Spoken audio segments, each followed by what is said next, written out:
जेव्हा एखाद्या माणसाचा हात मोडतो ना किंवा शरीराला काही दुखापत होते, तेव्हा आधुनिक वैद्यशास्त्र म्हणजे मॉडर्न मेडिसिन आपल्याला एका प्रकारची खूप छान स्पष्टता देतं. हो, अगदी ब्लॅक अँड व्हाईट चित्र असतं तिथे. बरोबर. म्हणजे बघा, जर हाड मोडले असेल तर एक्स-रे किंवा MRI मध्ये ती तुटलेली पांढरी रेष अगदी स्पष्ट दिसते आपल्याला. नक्कीच. डॉक्टर फक्त त्या फिल्मकडे बोट दाखवून म्हणतात की हे बघा, इथे फ्रॅक्चर आहे आणि यासाठी आपल्याला हा विशिष्ट उपचार करावा लागेल. तिथे कोणताही गोंधळ नसतो. आपल्याला नेमकं काय दुरुस्त करायचं आहे हे आपल्या डोळ्यांना स्पष्ट दिसत असतं. हो, अगदी स्वच्छ आणि स्पष्ट. आणि खरं सांगायचं तर अशा स्पष्टतेमुळे माणसाला एक प्रकारचा मोठा दिलासा मिळतो. गोष्टी डोळ्यांनी दिसल्या, त्यांचं वर्गीकरण करता आलं की म्हणजे आपल्याला परिस्थिती नियंत्रणात असल्यासारखी वाटते. अगदी स्वाभाविक आहे ते. पण मग जेव्हा आपण मानवी मन, मानसशास्त्र आणि आपल्या आतील गुंतागुंतीच्या भावनांच्या जगात पाऊल ठेवतो ना, तेव्हा तो एक्स-रे मशीन किंवा सिटी स्कॅन अचानक काम करणं बंद करतो. हो, कारण तिथे दाखवायला कोणतीही फिल्म नसते. एक्झॅक्टली. आपण अशा एका जगात प्रवेश करतो जे अत्यंत गूढ, अदृश्य आणि प्रचंड शक्तिशाली आहे. आणि आजच्या या सखोल चर्चेचा विषय याच अदृश्य पण खऱ्या जगावर आधारित आहे. खूपच महत्वाचा विषय आहे हा. आज आपण मानसशास्त्र, व्हिज्युअलायझेशन आणि मेडिटेशन या विषयांवरील काही अत्यंत महत्त्वपूर्ण साहित्यांचा आणि संशोधनांचा अभ्यास करणार आहोत. आजचं आपलं मिशन हे समजून घेणं आहे की आपले विचार, आपले जुने मानसिक पॅटर्न्स आणि आपला दृष्टिकोन हे सगळं मिळून आपले वास्तव कसं घडवतात. आणि हे समजून घेणं खूप गरजेचं आहे. हो, आणि सर्वात महत्त्वाचं म्हणजे आपण आपल्या मनाच्या शक्तीने मोठे आजार आणि आयुष्यातील गंभीर समस्या कशा सोडवू शकतो, यामागील विज्ञान काय आहे हे पण आपण पाहणार आहोत. चला तर मग हे नीट समजून घेऊया. अगदी बरोबर.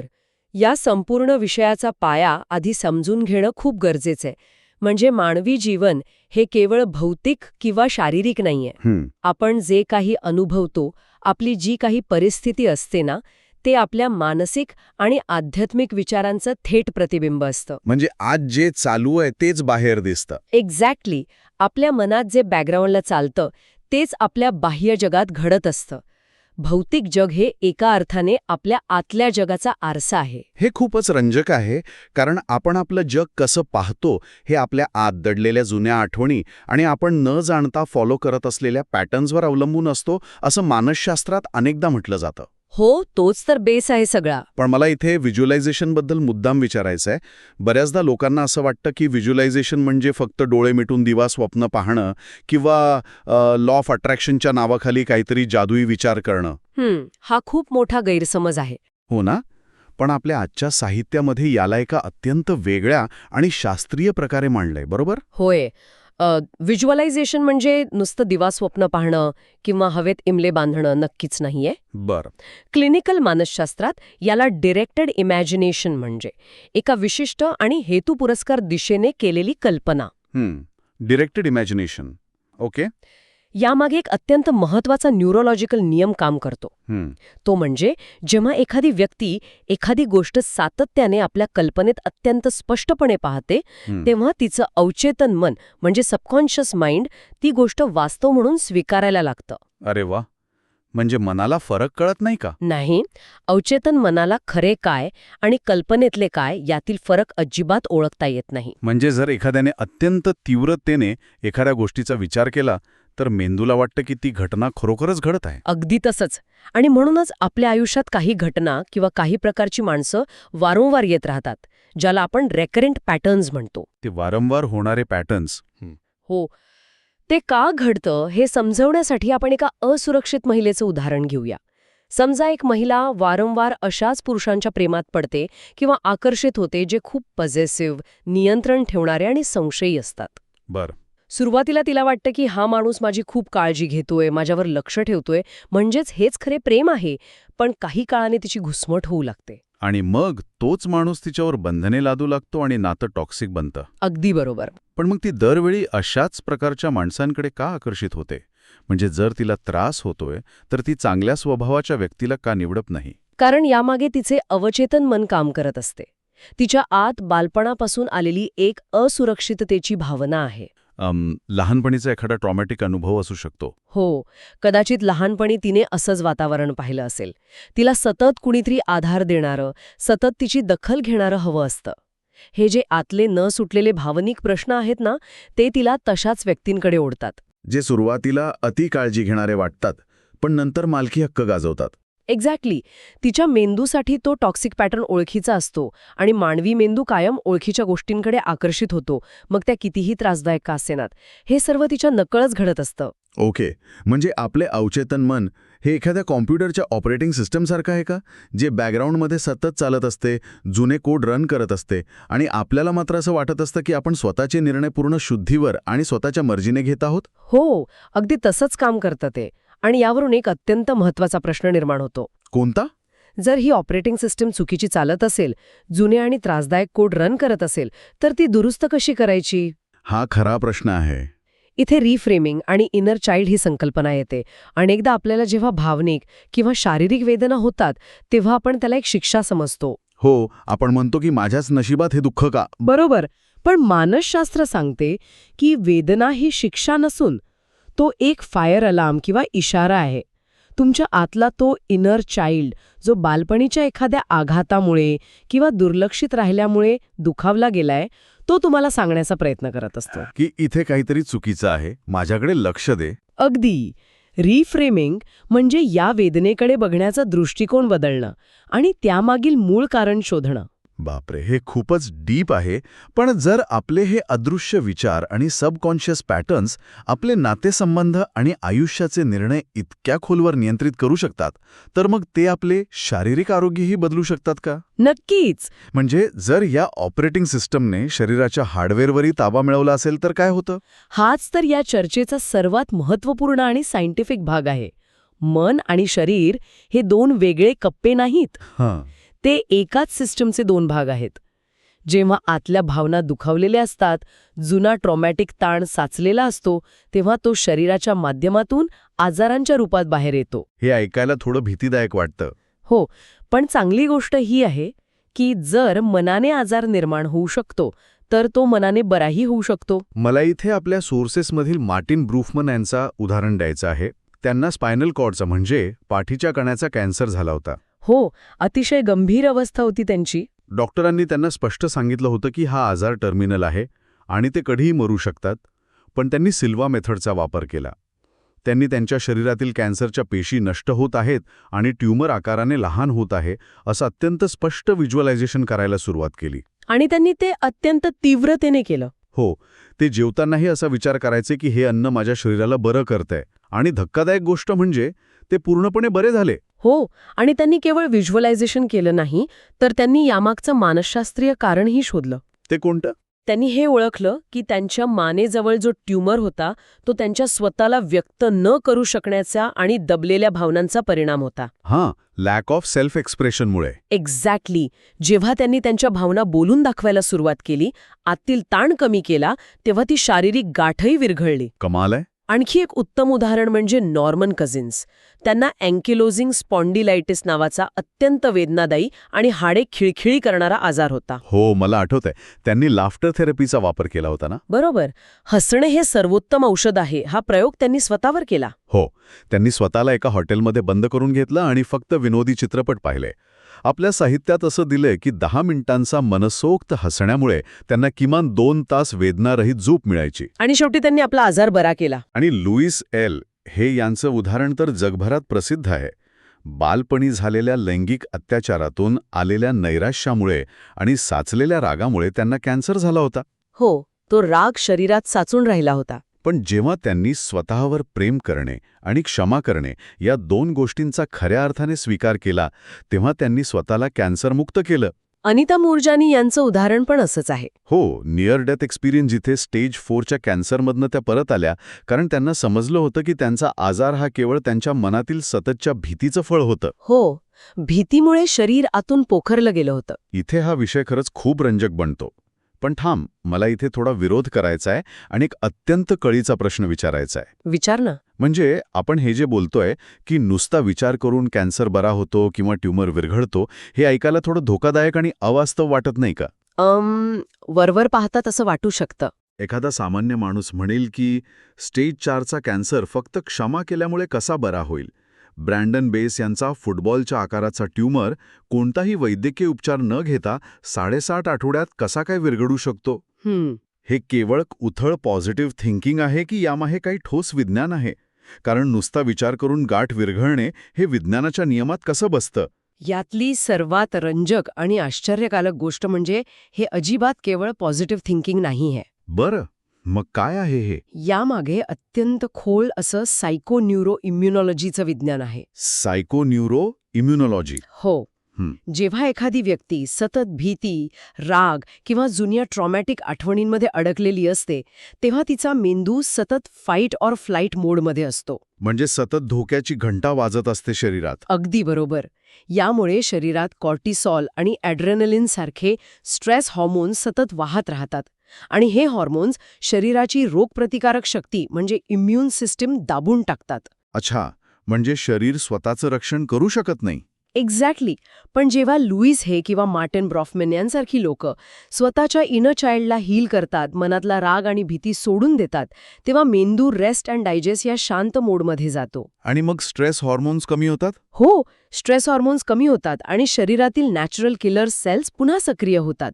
याच पेशी कॅन्सरच्या पेशींना खाऊन नष्ट करतात. बापरे. म्हणजे हे काही जादू नाही, तर मनातील अडथळे दूर करून शरीराच्या स्वतःला बरं करण्याच्या नैसर्गिक क्षमतेला मोकळीक देण्याचं हे विज्ञान आहे. अरे वा. म्हणजे आपण शरीराला बरं करत नाही, तर आपण तो मानसिक ताण काढून टाकतो जो शरीराला बरं होण्यापासून रोखत असतो. अगदी तंतोतंत. जर्मनीचे डॉक्टर रुडिगर डाहलके यांचा सिद्धांत हेच सांगतो. त्यांनी काय सांगितलंय? ते म्हणतात की प्रत्येक आजाराची मुळं ही मानसिक आणि आध्यात्मिक पातळीवर असतात. उदाहरणार्थ दमा. अस्थमा.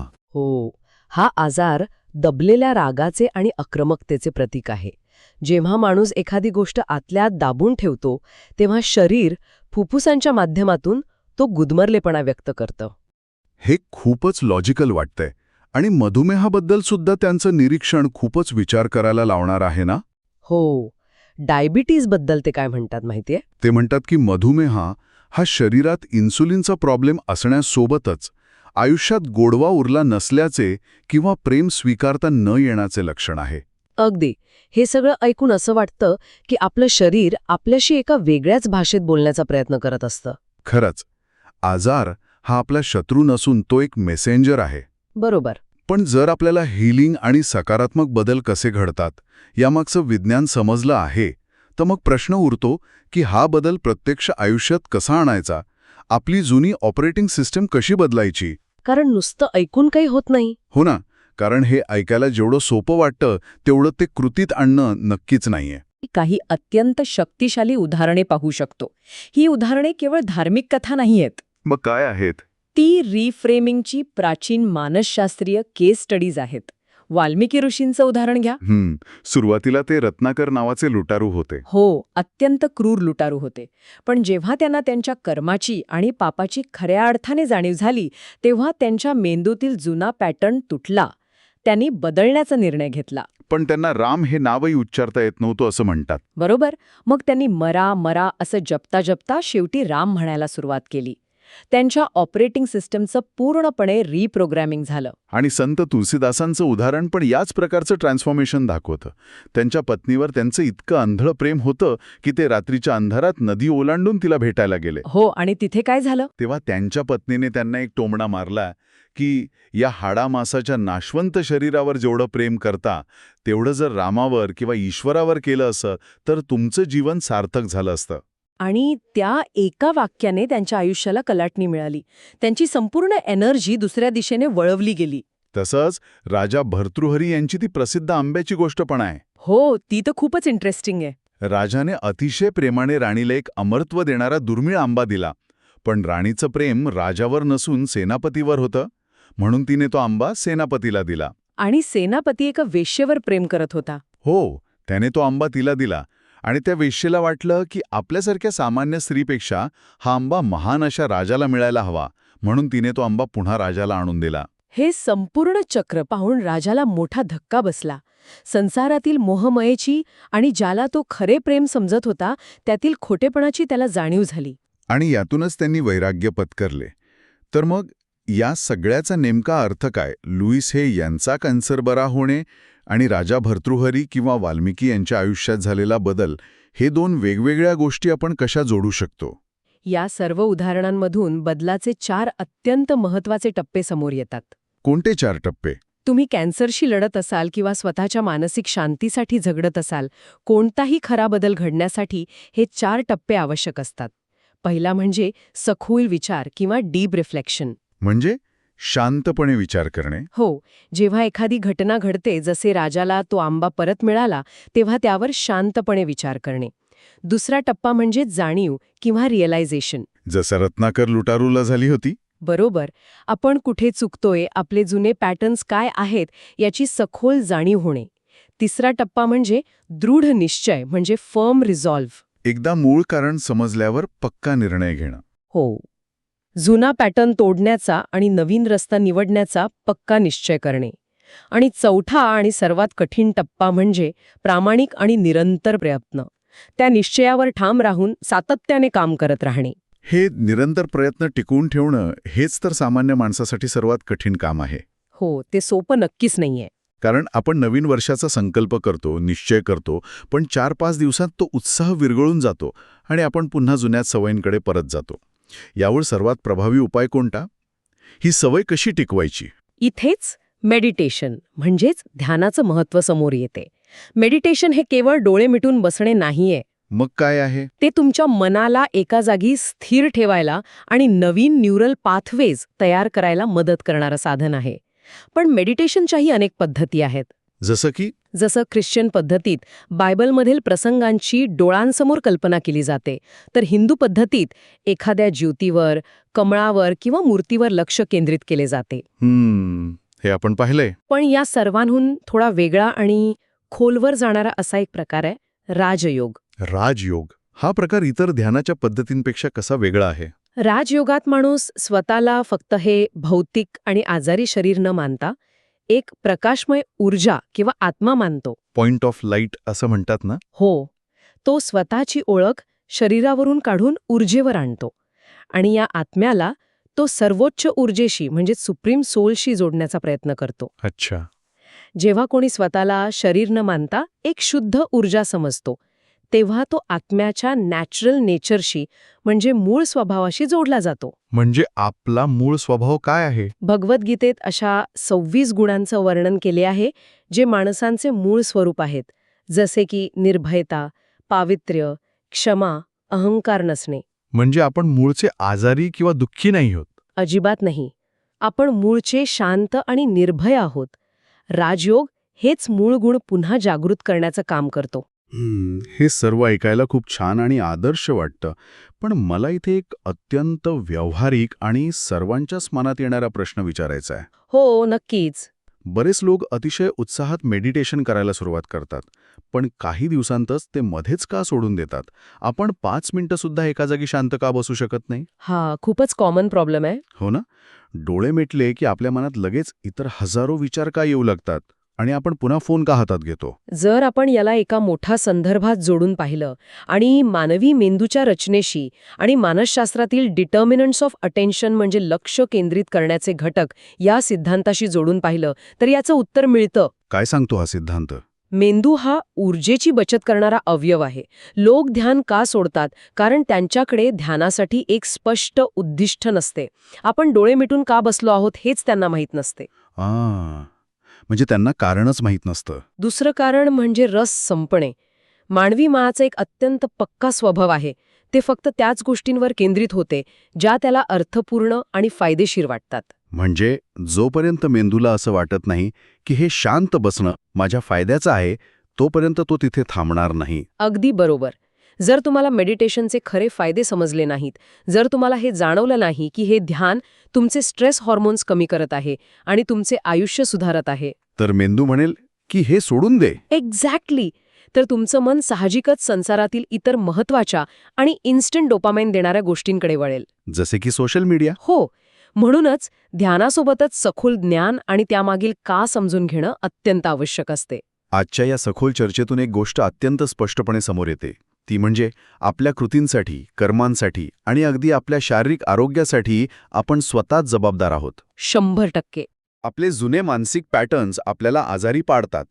पण कोणीही व्यक्ती किंवा बाह्य परिस्थिती आपल्यावर वाईट सवयी कायमस्वरूपी लादू शकत नाही. आपल्या आतच एक हीलर दडलेला आहे, जो आपला इनर चाइल्ड आणि आपलं अवचेतन मन आहे.